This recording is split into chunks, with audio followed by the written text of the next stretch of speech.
Hello everyone, today we will talk about how to fix or how to solve the problem of messages not showing on the application of Discord.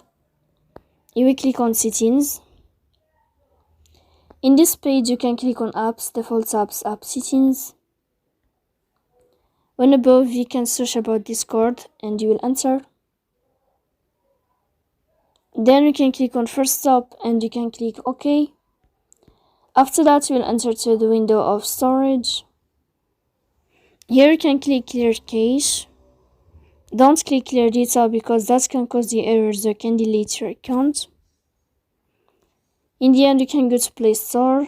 You can search about Discord.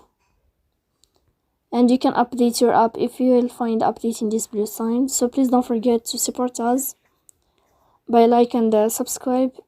See you next time in another video.